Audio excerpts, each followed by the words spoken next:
En la arquitectura, tradicionalmente se le ha reconocido al varón como el exponente principal en los avances en esta disciplina.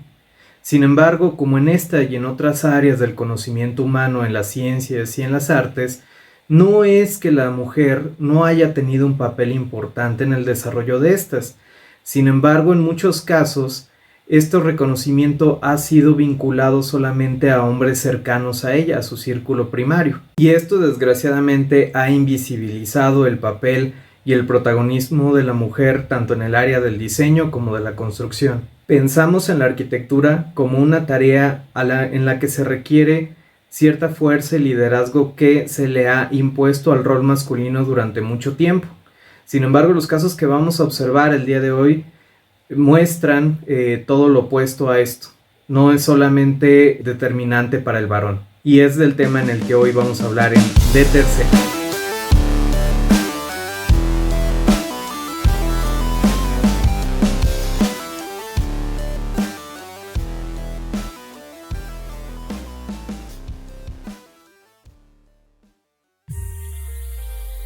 Sin embargo, antes de entrar de lleno a los proyectos y el análisis arquitectónico, como es costumbre, al menos en estos pocos capítulos que tenemos en De Tercera, vamos a abordar también referencias tanto fílmicas como literarias.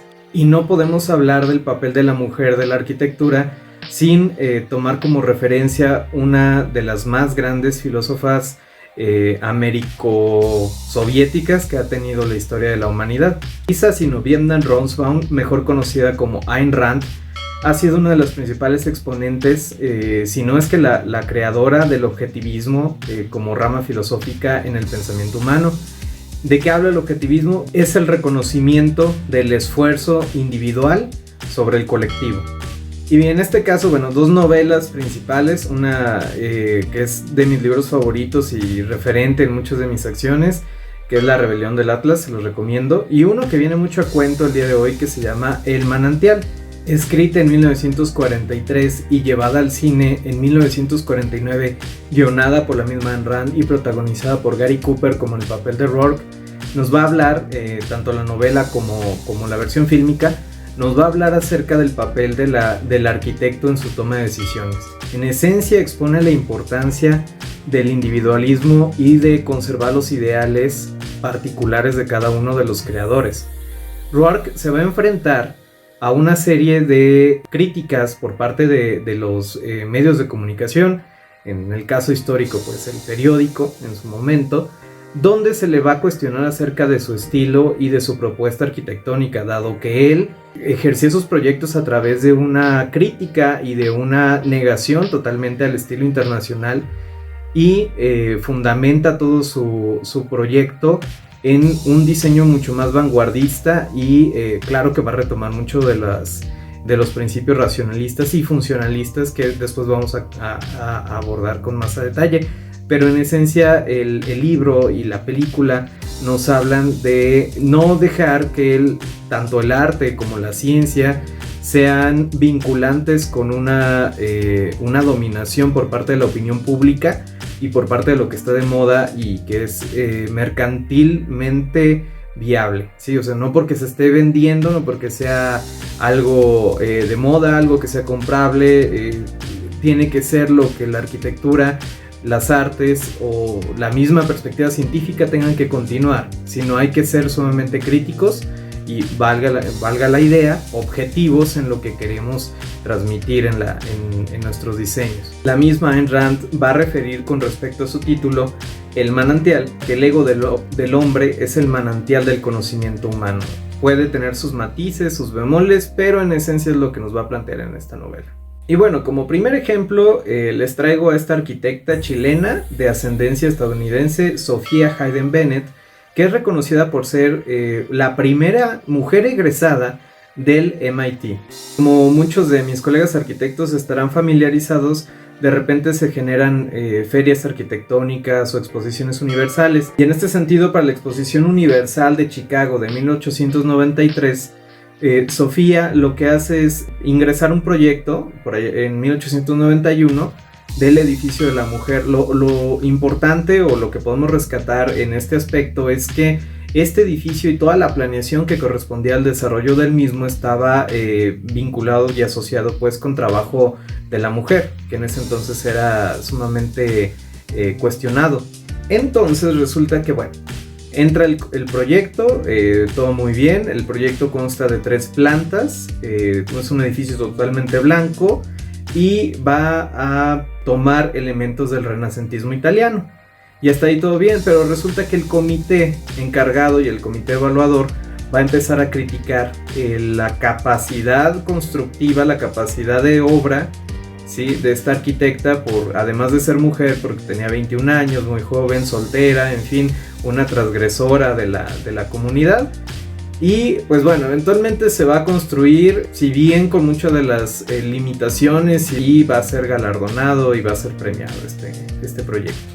Y bueno, se le galardona bajo términos muy particulares por su delicado estilo. O sea, sí te lo damos, pero bajo estas condiciones. Se le paga alrededor de lo que en aquel momento eran $1,000. Era mucho menos de lo que se le pagaban a los arquitectos varones, alrededor de 8 a 10 veces menos. Entonces también otra situación ahí. El edificio se construye, solamente dura el tiempo de la Exposición Universal, se demuela, se derrumba el edificio y pues ella genera mucha frustración personal y decide abandonar la carrera de arquitectura. El segundo ejemplo, el segundo caso que les traigo el día de hoy es el de la diseñadora industrial y arquitecta Ellen Gray.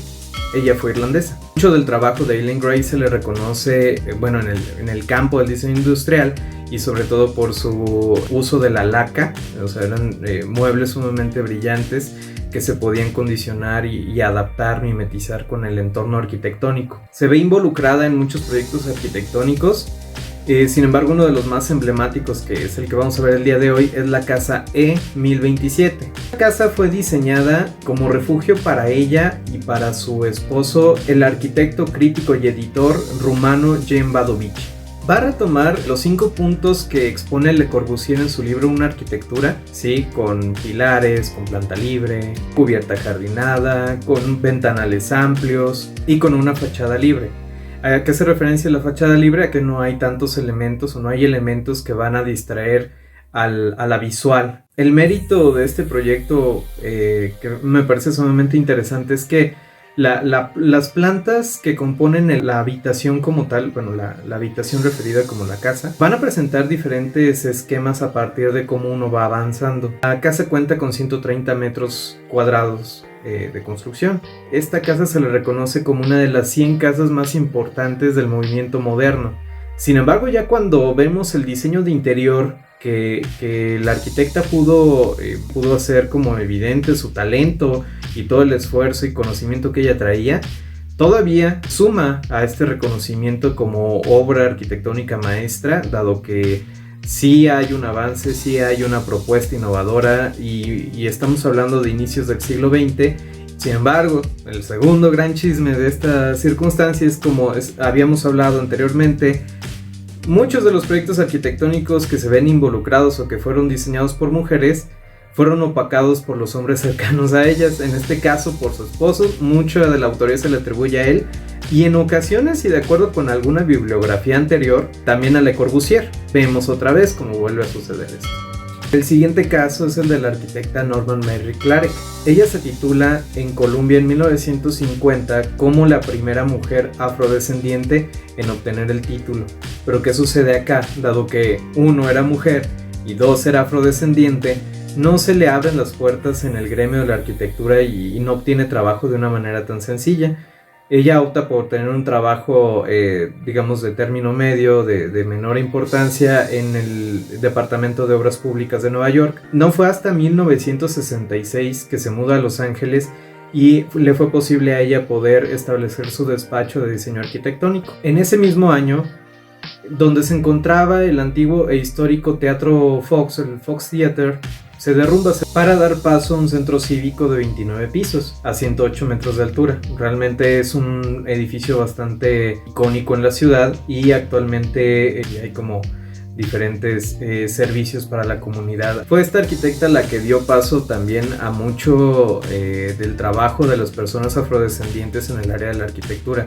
Por eso es importante darle su reconocimiento. Y ya para el siglo XXI, y para ir cerrando el tema, tenemos una de las arquitectas más reconocidas en la historia y que la verdad ha sido parteaguas, ha generado un antes y un después en el abordaje en cuanto a cuestión formal y conceptual en el diseño arquitectónico y también en el diseño de interiores. Por supuesto que hablo de la arquitecta anglo-iraquí Zaha Hadid. Al momento de ella incursionar en la arquitectura en Londres, se va a encontrar con nuevamente un sistema sumamente patriarcal donde no va a permitir que ideas innovadoras y de mucho alcance a futuro sea como tan visible y permisible por tan solo los colegas arquitectos. Tan es importante su trabajo que cuenta con un sinnúmero de reconocimientos. Acá se los voy a dejar porque la verdad sí son bastantes. Por ejemplo, en 2003 ella obtiene el premio Mies van der Rohe, que es uno de los más importantes. En 2004 va a ser merecedora del más grande premio y reconocimiento dentro del área, que se conoce como el Pritzker, que es equiparable con el Nobel de la Arquitectura. Y para 2009 va a ser ganadora del Premio Imperiale. Ella fue alumna de la Architectural Association y directamente de otro de los grandes arquitectos más reconocidos actualmente, Rem Koolhaas. Dio clases en esta institución hasta 1987, sin embargo siempre estuvo como muy relacionada y muy al pendiente de todo lo que ocurría en esta escuela de arquitectura. Y bueno, muchos de sus proyectos son más bien de carácter conceptual, no fueron construidos, sin embargo tiene también otros tantos que sí podemos gozar de sus extraordinarias propuestas formales. Uno de ellos va a ser el Museo Maxi en Roma, de 2.700 metros cuadrados, construido en el año 2009. Y de acuerdo con el equipo de trabajo de Zaha Hadid, expresan que este museo no es en sí un contenedor de obras de arte, sino una escuela del arte en particular. Realmente acá lo interesante es que los flujos de personas y las vías de comunicación internas se extraponen unas entre sí, generando diálogo entre las formas y una fluidez bastante particular. Esta misma fluidez va a propiciar que tanto las exposiciones permanentes como temporales que se puedan exponer aquí, bajo un trabajo museográfico particular, no tendrían por qué tener divisiones como tan francas. Entonces tenemos plantas libres, sí, haciendo que todo esto, estas expresiones sean una sola exposición. Como elementos arquitectónicos que podemos observar son los muros curvos de hormigón. Un elemento principal en este proyecto es la escalera negra que está suspendida, un camino visual desde un punto A hacia un punto B. Esta escalera va a ser guía de la expresión y del sentimiento del proyecto hacia el usuario final. Entonces acá lo que vamos a tener es un proyecto a nivel concepto que va a abordar la fluidez, va a abordar los diferentes puntos de referencia del espectador y la propuesta de una geometría fragmentada que va a hacer eco en la posmodernidad filosófica social en la que nos encontramos actualmente. Este proyecto va a ser además muy importante porque donde se encuentra enclavado es en la ciudad de Roma. La ciudad de Roma, dentro de toda su expresión arquitectónica y social, es sumamente tradicional. Entonces el despacho de arquitectos de Zaha Hadid, y ella particularmente, va a romper con esta solidez y esta hieraticidad del entorno con una fluidez contemporánea posmoderna. Y estos han sido los proyectos que les traigo el día de hoy.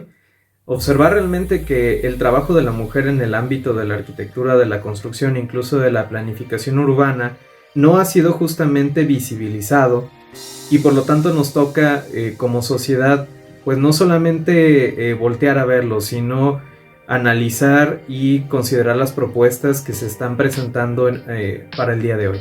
Espero que este video haya sido de su interés. Recuérdense compartir, suscribirse, por favor compartan con sus conocidos si les gustó, y pues bueno, agradecerles comunidad. Este proyecto pues va avanzando, cuarto video de este canal, y pues nada, aquí seguimos. Gracias comunidad.